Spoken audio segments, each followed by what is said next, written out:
The Halo universe does well with exploring their iconic characters, but few are as underappreciated and as undeniably awesome as the Spartan-IIIs. Introducing the extended lore and eventually brought into the spotlight through Halo Reach, these Spartans were designed to be humanity's last-ditch hope against the Covenant. Unlike their more famous Spartan-II counterparts, like Master Chief, the Spartan-IIIs were born in tragedy, forged in secrecy, and deployed for missions so dangerous that survival wasn't expected. Their story is one of sacrifice, resilience, and sheer grit, and it's exactly what makes such compelling and unforgettable characters in the Halo universe. The Spartan-III program was built from desperation. As the Human Covenant War escalated and more planets were being glassed, humanity's survival hung by a thread. The original Spartan-II program had proven effective, but it was expensive, time-consuming, and produced too few soldiers. The Office of Naval Intelligence, recognizing the need for large-scale deployment of super soldiers, initiated the Spartan-III program. Its aim was simple but brutal: mass-produce Spartans to slow the Covenant's advance, regardless of the cost. This high-stakes foundation is one of the first reasons why the Spartan-IIIs are so captivating. They were created to be expendable, but they proved themselves to be indispensable. One of the most striking things about the Spartan-IIIs is their origin. Unlike the Spartan-IIs, who were abducted as children and raised in secret, most Spartan-IIIs were volunteers, orphans of war, children whose homes had been glassed and families destroyed by the Covenant. This gave them a powerful emotional core. They weren't just soldiers, they were survivors with a burning desire for justice, revenge, and purpose. This adds a layer of emotional intensity and relatability to their characters. They weren't bred for battle, they chose it. Their training was very, very brutal, and it was extremely relentless. Overseen by Kurt 051, former Spartan II himself, the Spartan-III candidates underwent near impossible physical and mental trials. Kurt was determined to give these young recruits the tools they needed not just to die for humanity,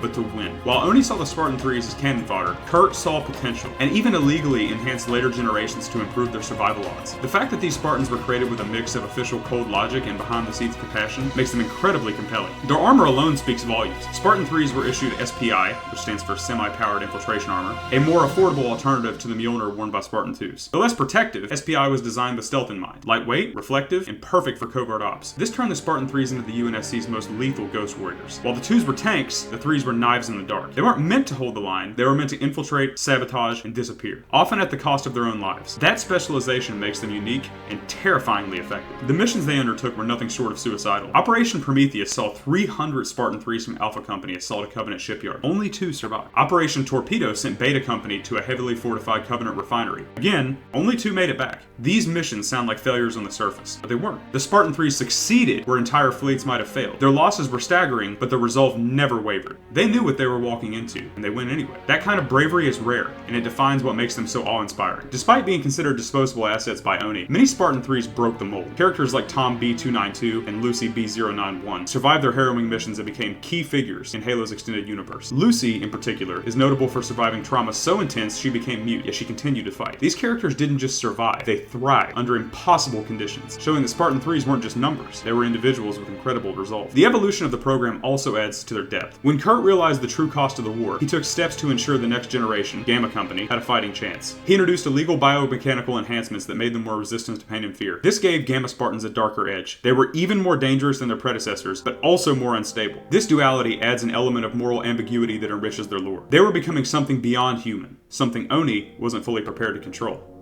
Then there's Noble Team, arguably the most visible and beloved group of Spartan-IIIs. Featured prominently in Halo Reach, Noble Team was composed almost entirely of Spartan-IIIs, equipped with Mjolnir armor and assigned high-risk missions. Their personalities, relationships, and ultimate sacrifices brought the Spartan-III legacy into the mainstream. Whether it was George's quiet nobility, Emil's raw ferocity, or Noble Six's silent heroism, each member brought something unique to the battlefield. Their actions during the fall of Reach made them legends. Noble Team's story in Halo Reach is particularly important because it exemplifies what makes Spartan-III so awesome: sacrifice without recognition. Every member of Noble Team died so that one ship, the Pillar of Autumn, could escape Reach, leading directly to the events of Halo Combat Evolved. The only exception is June. They didn't get medals or parades, they didn't survive to see the fruits of their labor, but without them, Master Chief's story and the story of Halo wouldn't have existed. That quiet, unacknowledged heroism is what makes the core of Spartan-IIIs unforgettable. The Spartan-IIIs also highlight one of Halo's strongest themes: the cost of war. Unlike the more legendary and near-invincible Spartan-IIs, the 3's are a reminder that victory often comes at a price. They were human, flawed, and often scared, but they fought anyway. Their sacrifices underscore the human side of Halo's sci-fi spectacle, the horror and tragedy, the reality of what war costs, not just in lives, but in innocence. And yet,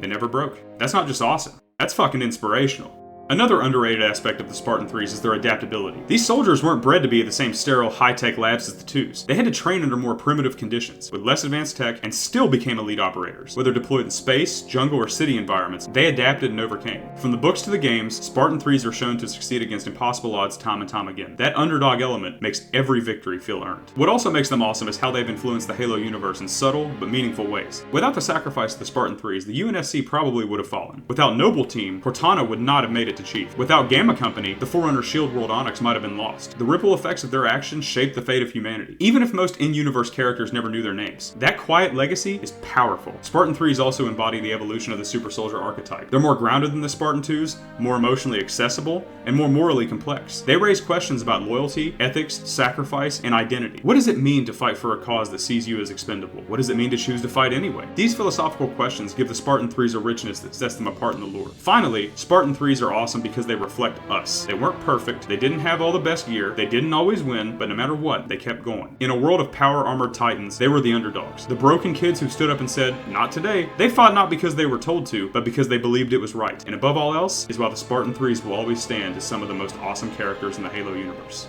Hey guys, I put a lot of effort into this and I really enjoyed this making this video. I'm a huge fan of Halo and I'm a huge fan of the lore. If you all enjoyed, just hit me a like and a subscribe. I really appreciate it. Hit me a comment what you all want to see in the future. If you all like this, if you all didn't like this, let me know too. And as always, I'm Big Chin Gaming. I'm going to leave you all with my absolute favorite cutscene in all of Halo right now. Y'all have a good one.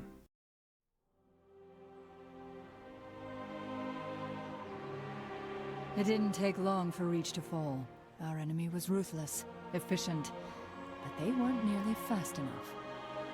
For you had already passed the torch, and because of you, we found Halo, unlocked its secrets, shattered our enemy's resolve. Our victory, your victory, was so close. I wish you could have lived to see it. But you belong to Reach. Your body, your armor, all burned and turned to glass. Everything. Except your courage. That you gave to us. And with it, we can rebuild.